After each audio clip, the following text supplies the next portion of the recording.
Hello, good evening, everyone. This is Andrew from BrainPOP, and I'm thrilled to welcome you to tonight's webinar, where I am joined by Nai Unzaran, who is based in Querétaro, Mexico, fifth grade teacher. And we're really excited to talk to you about the hour of code and coding in general on BrainPOP. We'll hand it off to Nai in just a few minutes, but we're going to get started now. Here's our agenda for this evening. We're going to take a poll in just a second to find out a little bit about you all who are here in the room. Then we'll talk about what is the hour of code. I'm hopeful most of you have had the opportunity to at least try it in previous years, but if you haven't, and this is your first year, there's no better time than the present to get started. We'll talk a little bit about coding and just beyond career readiness, all the values of it. And then we'll take a dive into BrainPOP's creative coding tools. We've partnered with Scratch and VidCode, as you can see at the top of this slide. We'll dive in and take a look at those. And then I will pass it on to Nai, who's going to share some of the examples of how her teachers have been using BrainPOP's creative coding in their classrooms, not just for hour of code one-off puzzles, but for deep, meaningful projects that are connected to the curriculum. Then we'll take a look through the support materials that are available on BrainPOP, show you how to access all of the Hour of Code BrainPOP tutorials on the Hour of Code website, and then provide some time at the end for Q&A. But as I said before, if you've got questions or thoughts throughout the webinar, please do put them into the chat room, and we will do our best to address them in real time. And if not, and we forget, we can always address them at the end. Terrific. All right. Let's continue. So a little bit about the hour of code. Every year for the last I think it's about 5 years, there's been Computer Science Education Week, which has been sponsored by code.org and a slew of other organizations. The intent to get every student out coding for at least 1 hour, because it's important to give them access and exposure to a coding experience. There's a lot of reasons to do this. The one that gets a lot of press is really around career readiness, and that, as we see on this slide, the majority of schools don't teach computer science, but there's a lot of desire. Parents want their children to study computer science, but there's not a lot of computer science taught in schools. There's also a lot of thought, as I said, about career readiness. There's tons of current job openings that require at least strong computer literacy. And when coding, you're certainly building some of that. But the computing jobs are high paying, and they're very much needed. And I can tell you, working here at BrainPOP for 7 years and having taught for 12 years before that, I definitely understand the need for having people who are confident and competent creative coders, because we certainly need as much development help as we can get, because there's not as much talent out there as we would like. So there's certainly a lot of computing jobs out there, and the economy needs them. There are a lot of other reasons also to teach coding that are more grounded in the present. A big thing that we talk about at BrainPOP is that coding leads to computational thinking, and this is a term that came out of Wolfram Alpha, Wolfram is his name, a few years ago, about the kind of thinking that coding promotes. And it's really about breaking down problems and identifying patterns and finding solutions to them. So that's the kind of upper left here is talking about computational thinking. There's also a ton of content standards. So there's math standards and computer science standards that are met when you do coding. The actual process of coding is very iterative. No one ever just writes a perfect set of code to start with. There's always mistakes, and you have to persist and work through them, and it encourages risk-taking. So those are some of the values of the process. Learning to code yourself means so you can code yourself, or you become coded. So we operate and engage in so many coded environments right now that if we're not learning to code ourselves, we're not understanding the literacy and the development behind all of these virtual environments that we're engaging with. And specifically on BrainPOP's creative coding, it really encourages self-expression. As you'll see soon, there's coding projects associated with every BrainPOP topic, and it allows you to show what you know in a sort of project. which we'll look at soon, and it spreads across the entire curriculum. So these are some of the visuals that show the values of coding beyond just career readiness and preparing for an economy where there's lots of computer science jobs available. All right, so the Hour of Code comes every year just to give give many students exposure. It's been in 180 countries, and I think there's been over 600 million hours coded by students over the last few years. This is the landing page for the Hour of Code, and you'll see now if you go onto this landing page, we'll give you the link soon, there's a little link that says BrainPOP, because there's many different kinds of projects that you can do. And when you click on that, you will get to a page that shows all of the different BrainPOP projects that you can work with. But you may say, wait, Andrew, when I think of coding, when I think of BrainPOP, I think of movies. And you're right, BrainPOP is well known for the movies. So if you're interested in the movies, we do have a lot of content on BrainPOP. We have our sort of computer science and coding landing page where you can find all of the movies that are related to BrainPOP, or excuse me, that are related to coding, that can help students build background knowledge, independent of actually just of coding. They're building the knowledge in the back end, in the background. So that exists. We can paste the link in the chat. Maybe Robert, if you could go grab that brainpop.com computer science and coding and pop it in, that would be super useful. But BrainPOP is now actually more than just the movies. You think, oh, BrainPOP, those movies with Tim and Moby, and they explain things. Well, we're actually more than that. So let's watch what I mean by BrainPOP is more than movies. So what you're about to see is a standard BrainPOP topic page. This one's about sharks, and there's the movie, but then there's all those icons. And all those icons we actually like to classify in 3 different bands. At the bottom, we have movies, primary sources, FYIs. Those are all things that we consume, where students discover stuff. In the center, there's all interactives like quizzes, challenges, games. And at the top, there are places where students can create. They can create movies and concept maps like I was showing earlier, and of course, coding projects. So today's presentation is really about that coding and what you can do at the top of the pyramid, the creative coding projects. So you think BrainPOP is just the movies, that's down on the discover level, but the interactives and the creativity make it a more powerful tool than you may have understood in the past. All right, so now we're moving into the coding part. What does BrainPOP have for coding? So you can see we partnered with Scratch and VidCode, those icons there. And Mitch Resnick, who is the designer or co-creator of Scratch, likes to put it really well about one reason to teach coding. So if you didn't get a chance to read through it all, it's basically, we teach kids to write because they need to be able to do that and not necessarily become professional writers, but it helps you organize ideas and thoughts. Coding is very similar. It's just a new medium.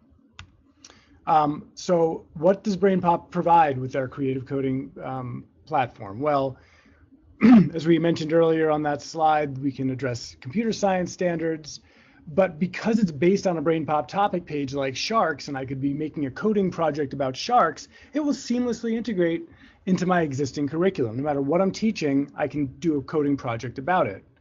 Because the projects are about content that students are studying already, it's more meaningful than a lot of the puzzle-based coding experiences that are out there. When I say puzzle-based, it's like, you know, get the monkey to the banana, or get the dog to the bone, and code the dog to get there. Those are the puzzle-based ones. Because it's project-based, yeah, we go beyond puzzles. BrainPOP also provides a lot of scaffolding in terms of support and directions, so there's less background for teachers, and you already trust BrainPOP, so that helps. So how did we create coding? We didn't build it all ourselves. We partnered with 2 people that we trust and love, the people at Scratch at MIT and the people at VidCode, based here in New York City. And as we said earlier, Scratch is a block-based coding platform. VidCode is a text-based coding platform. That means that because block-based is slightly simpler, like Lego, you'll see BrainPOP coding projects on BrainPOP Junior and on BrainPOP. The VidCode is slightly more complicated because it's text-based, so that those projects only appear on BrainPOP. So we'll take a little look at the Scratch interface. Let's show it over here. Here I am. I'll just show it live rather than show a picture of it. I'm deciding I'm in recycling, and I'm going to make a recycling museum. So when I click into the museum, it prompts me, it says code a digital museum to show what you know about recycling. And now I'm showing this about recycling, but if you think that prompt could be used for any topic on all of BrainPOP, code a digital museum to show what you know about Abraham Lincoln, code a digital museum to show what you know about the 3 branches of government, code a digital museum to show what you know about the quadratic formula, right? By showing a digital museum, you're putting things into a museum that show what you know about it. So I'm going to click Start Coding. And right now, we look at the interface. I see some blocks here on the left. I see a big blank canvas in the center. I see Moby and Annie here in front of a couple of shelves.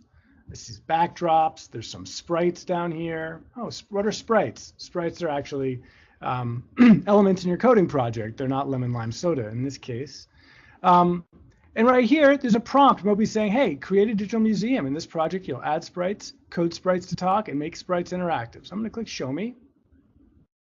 All right, so now I'm getting prompted here. All right, it says click the Say block to see what happens. So I'm clicking it up. When I click it there, it doesn't work. But when I click it up in the interface, I see Moby says hello.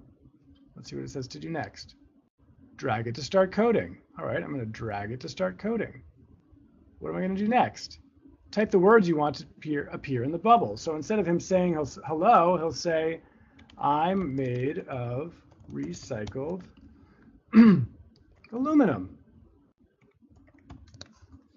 And I could say I wanted to say that for 3 seconds because it's slightly longer than hello.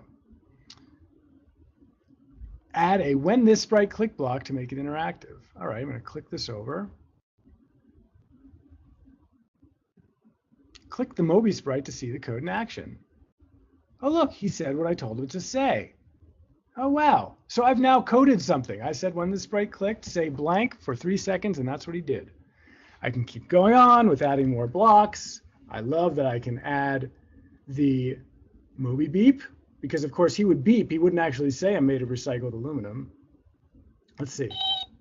Oh, look, he beeped and he said it. Terrific. All right. I can add more sprites because this is about recycling. When I click the add button, oh, look, lots of images appear that represent recycling. So I could bring in the aluminum can, and maybe I could put it down here, and I could make the aluminum can say, I'm Moby's cousin, or something like that.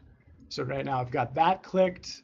I can type in here, I'm Moby's cousin. Ha ha ha.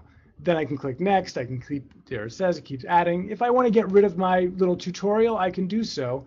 The reason I show that to you is, look, when you start, you have a blank canvas and not a lot of guidance, or you may not have a lot of knowledge, but that tutorial provides you with a little bit of guidance. And unlike a regular Scratch interface, where I'll show it here on this, I'm moving back to my slide deck. The regular Scratch interface, which I might see on MIT, when I open it at first, I see the cat, I see a ton of blocks in the center, I see my coding space, and then I see my tutorials. On BrainPOP's interface, it's slightly simpler. You have many fewer blocks. You don't have any. It just starts with 3. You have your blank space where the code goes, and then your canvas is on the right instead of on the left. So there's a slight difference in the interface, and there's significantly more scaffolding. All right, so now we've looked at the interfaces. I've given you a sense of how the prompts work. We just looked at one prompt for one recycling movie, but there's in fact 9 different prompts for that, and many different Scratch projects and many different VidCode projects. But I'm going to pass it off to Nai now to talk a little bit about how she's been using this in her school, not only in her own 5th grade classroom, but with other teachers in the school as well. Nai, is a little background, is a 5th grade teacher at Thomas Jefferson School in Querétaro, Mexico. She is a certified BrainPOP educator. She actually was selected to be part of our Summer Learning Institute last year. So she came to the offices and learned a lot about coding and Scratch with us then. And a little known fact about Nye, which is quite interesting. In addition to teaching, she actually lived on a cruise ship for 5 years and did work with students there too and children. So, kind of fun stuff you learn when you work with lots of teachers. So I'm going to stop sharing my screen, and I'm going to hand it back to Nye, who will take over presenting. So Nye, it's all you. Thank you, Andrew. Hi, everyone, um, and hello from Mexico. I'm right now in Mexico City, so we're in the capital city of our country. Um, Today, I would like to share with you guys the way we've been using creative coding in our school. Let me just, in the meantime, let me give you a little bit of background about our school. So we have quite a few international students. We teach in English because it's an international school. And we've been working with Scratch for 10 years. So ever since Scratch began, we have been working with them. And when I learned about creative coding and how this is a different thing to do with Scratch, we were wondering what were the benefits, if you might say, of creative coding, right? So these are the big benefits that I found throughout these 3 months, because it's been only 3 months basically. So the first one is the academic content. For those of you who are or who have been Scratch users before, you guys know that this is a blank platform that allows you to create a lot of things. But when you give this to a student who has no idea on what to do, then they can do really great stuff, but they can also do basically nothing because there's no guide for them, right? However, when you have academic content infused and you have a starting point, then it makes a huge difference. That's like the very first thing that I would like to share with you. Another thing that is different from regular Scratch is that projects are submitted to you. So you don't have to go online in the Scratch platform, or you don't have to log in or download the projects of the students to see them and to assess them. For those of you who have my BrainPOP accounts, then you know the submission is really easy, and then you can share whatever a student did in front of the class, and you can provide feedback and enrich this project.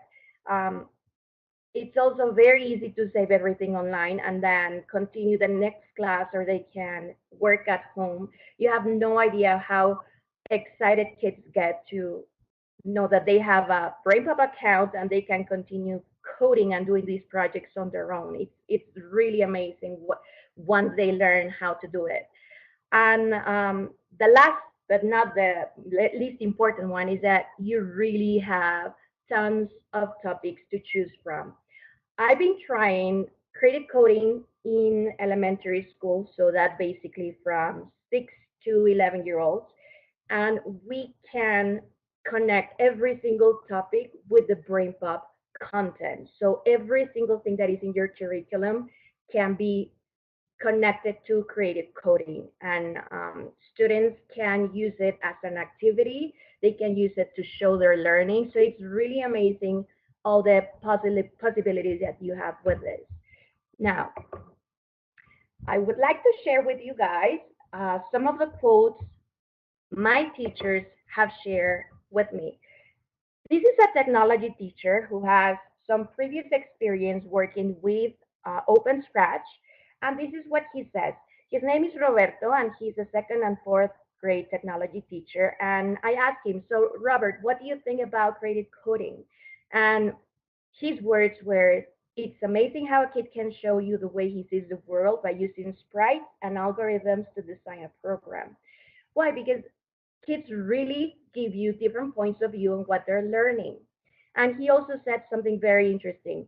By using creative coding, students learn a new way to express themselves on academic topics. And yeah, this is true. This is just a new way of expressing themselves that enables them and gives them all these tools.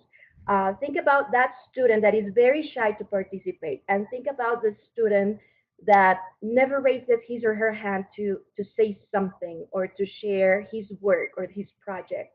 So with this, everyone is working. You get to display so many projects in your classroom, and everyone can give feedback.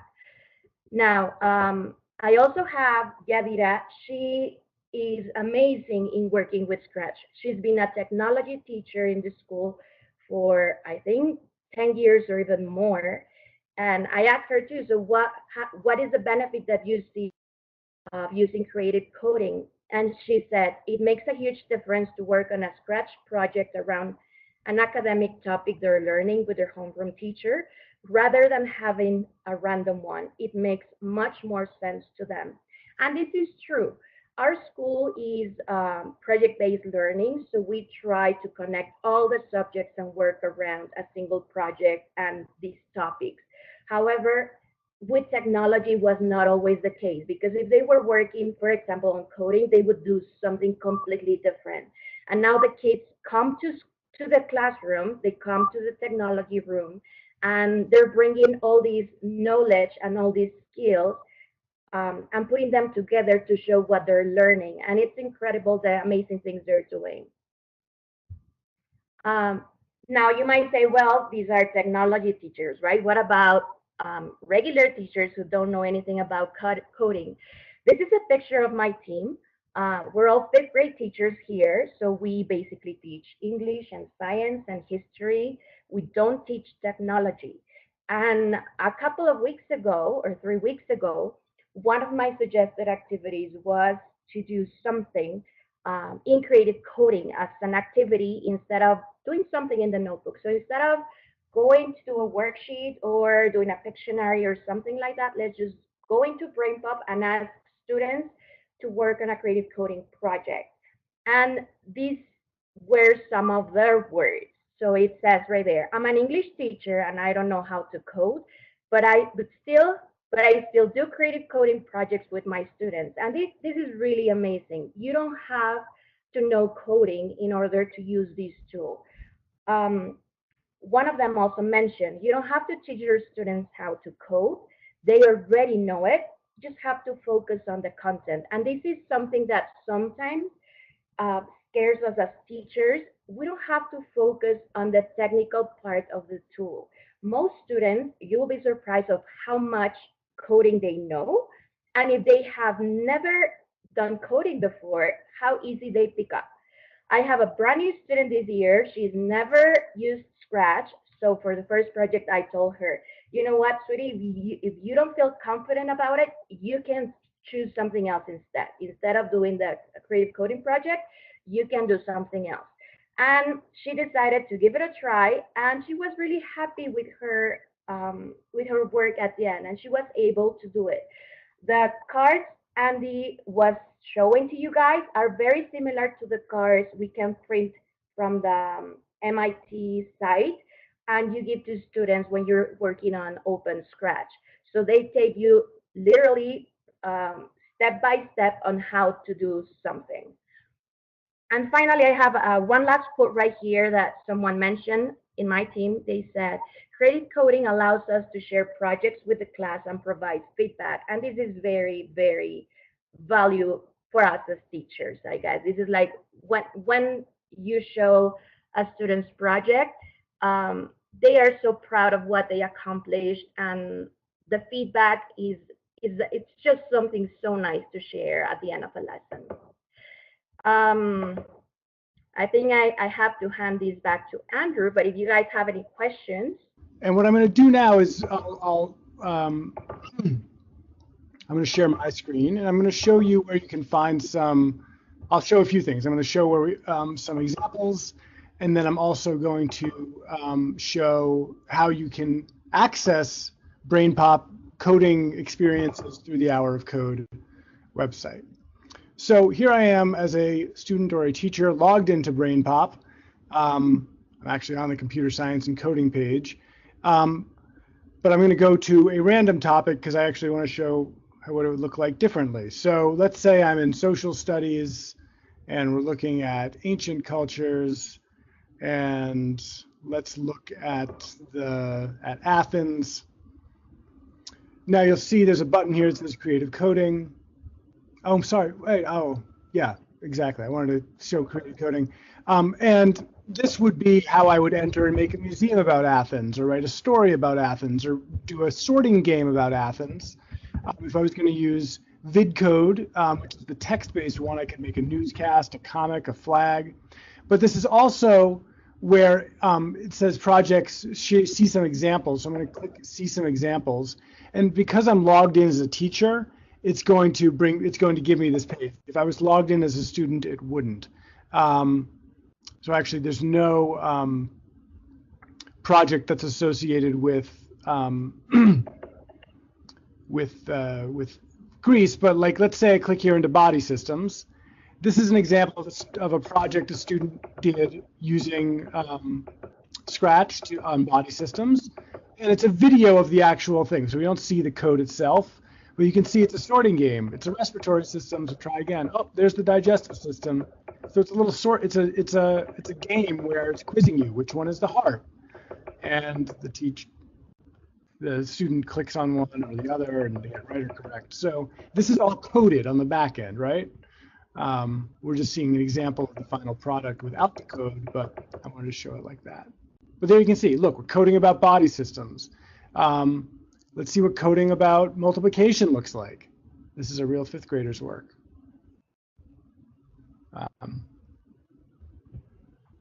Whoa, so we see multiplication, the characters are multiplied to show 12.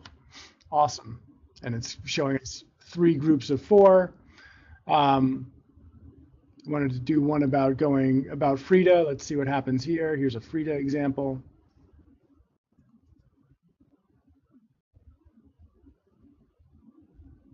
So they're talking about Frida. Similar to the way a BrainPOP movie may explain things to a student. Here they are doing it themselves. And there, she shows up at the end. And she explains how she did she often painted severely injured people. So these are just a few examples that are based whenever you come into the coding space from a BrainPOP topic page and you're logged in as a teacher, you'll be able to see them. If you go to the BrainPOP Educators page, it's another way of getting there. So here I'm on BrainPOP Educators. This is a support site about how to use BrainPOP effectively. And of course, here's in the news, there's all the information about what we're doing for Computer Science Education Week. But if I click in Tool and Feature Support and then down into Creative Coding, I get into a landing page here which has a lot of support materials. So I scroll down here. Here's video tutorials to show you how to do stuff. Getting started. I love the planning and implementation page. We've done this in workshops where we'll go to the planning sheets, and I can go here and I'm going to plan my museum. So if I'm doing that museum project, I can print these out. My students can draw the items of their museum and then write what they want the items to say. Then when they get into the coding environment, they can just focus on getting those items onto the shelves and doing the writing in the coding and making them do fun things. So the coding, the planning piece is really nice as well.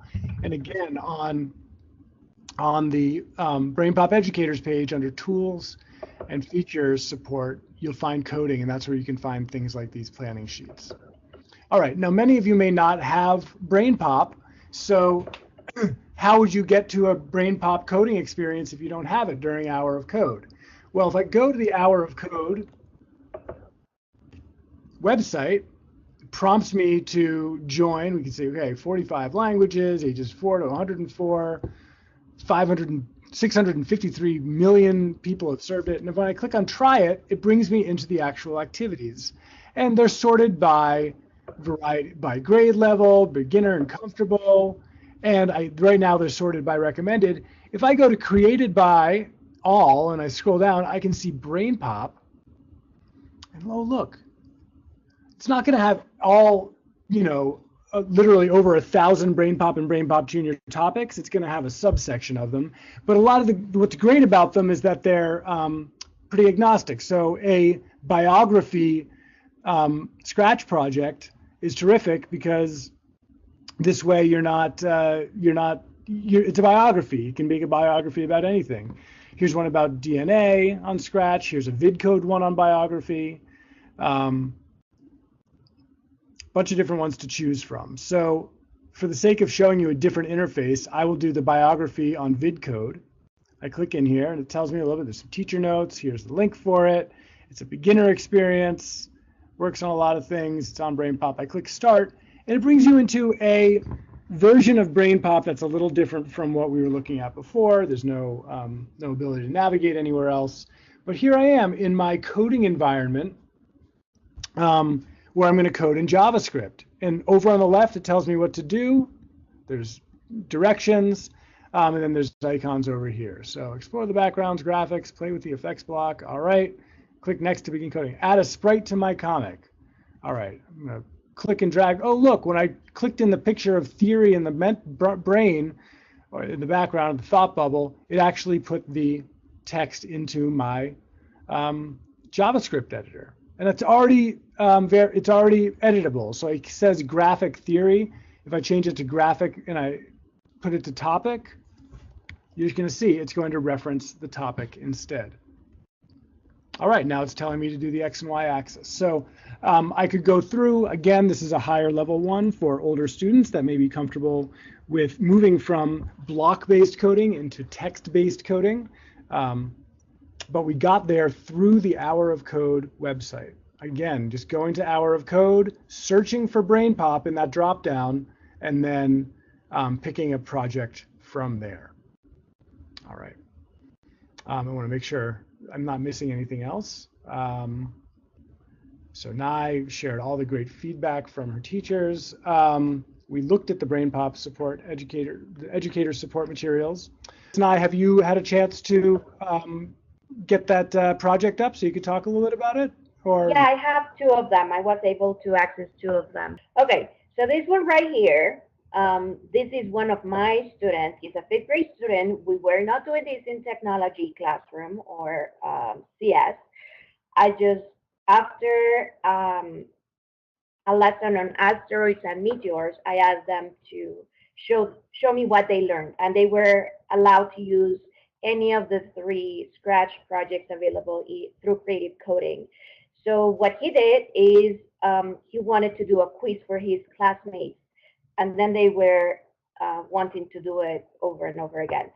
But check it out right here.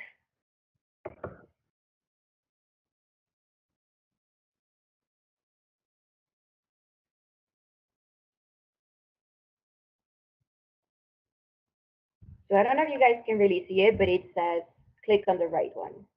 So then if I click on this one, it says correct. Then very good, here's the next one. Click in the image that represents the first satellite discovered. This is one of the things that you can see he really learned, right? So if I click on this one, it says, no, sorry, try again. And you click on the correct one. Excellent. Here is the last one. Click in the image that represents asteroids. If I click on this planet right here, sorry, try again. Sorry, try again. And correct. And there's like an end line for his quiz. As you guys can see, it's something super simple, but this is a student that in 15 minutes of his time showed me like the highlights of the lesson for him. And of course, these were not the highlights as other students. So it's also a great way to get feedback on what was more relevant for your students, what clearly they missed or they didn't pay too much attention to. So it's great feedback for you as a teacher as well. And then I have this other project. This is a 3rd grade student, and they learned the skeletal system.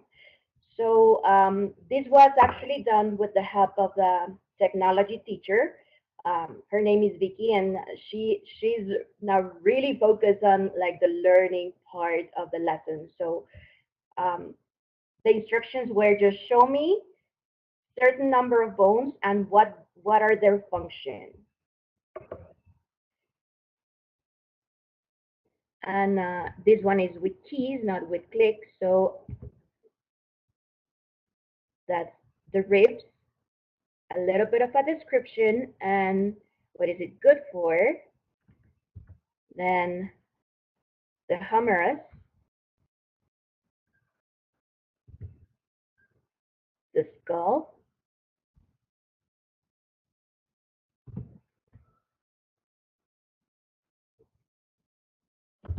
and that's it, I think. So as you guys can see, this is something that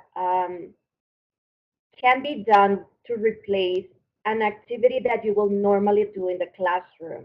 And once again, please, please, please don't be scared that you don't know how to code or you have no idea what are you getting into.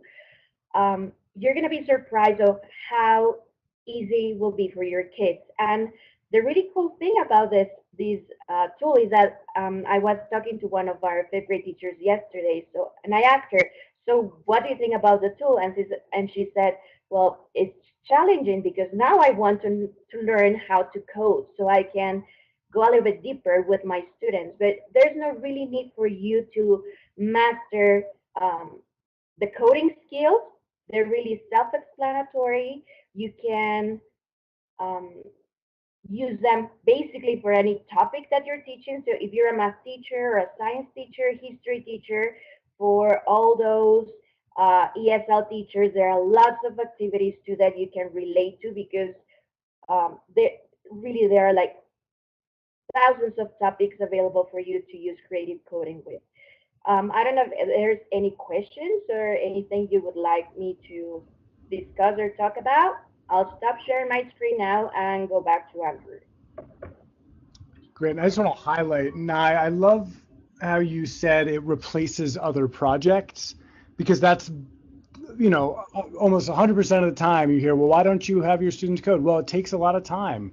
It is time consuming. It's not always the most efficient way of using time in class, but if you think about, hey, I'm going to have my students explain what they understood from a lesson and have them code a museum, that's a way of replacing another way you may have had them try to express understanding in the past. So I think it's such an important takeaway. Yeah, and you know what? If you're going to ask them to do a Pictionary with a short definition of something, ask them to do a museum instead. They will love it more. It'll be a lot more meaningful for them, and you'll be surprised of the projects that you will receive in your account. It's great. So yeah, I just definitely wanted to highlight that. You know, Allison, who's actually in the chat room and attending tonight, she's the project developer on this creative coding and worked very closely with Scratch and VidCode to make it work for BrainPOP, but also worked really closely with a lot of teachers and students. We play tested this and tested it in so many different schools, really in tweaking the interface so that it worked for a classroom teacher, not just a computer science or technology teacher. So it's really, you know, it's been well tested in environments, and teachers like Nye are really using it, and teachers in Nye's school are really using it to replace things that were done in the past. So as we wrap up, it's useful to think a little bit about what you're excited to try out from what you learned today. What subjects or topics might you want to integrate coding into? Again, on that Hour of Code page, there's, I think, over 18, maybe 16, it's either 16 or 18 different projects. So you look through there and think about what might make sense for you. Beyond Hour of Code, what are some barriers you may anticipate, or what support might you need? If you do need the support, even if you're not have a subscription to BrainPOP, you can still go on BrainPOP Educators and look at the coding resources there. So these are useful things to think about. If there are any questions for Nye or about the Hour of Code or Scratch or VidCode, this is the time to ask them. We'll stick around for another 10 minutes or so. But this is the beginning of the wrap up. And if there aren't questions, again, we'll stick around. I just want to thank Nye so much for not only sharing your students and your teachers' perspectives on creative coding, but taking a leap this year in trying something new with BrainPOP's coding and BrainPOP Scratch, because it's very different from the Scratch that you've been using historically in your school, and for being able to identify and recognize the ways that it's different and can be helpful, especially for a classroom teacher. That articulating that is really, really helpful. So we wish everyone a ton of luck next week during the Hour of Code. We hope that you like the BrainPOP tutorials on the Hour of Code website. And again, we'll stick around for a few minutes for any final questions. But thank you for taking time out of your busy schedules, especially post-Thanksgiving, beginning of December. It's busy, and the fact that you took 50 minutes out of your life to stick around with us and learn more about BrainPOP and our creative coding means a ton. Thank you. Time is the most precious resource. So enjoy the rest of your time on this Tuesday evening, and we will be in touch.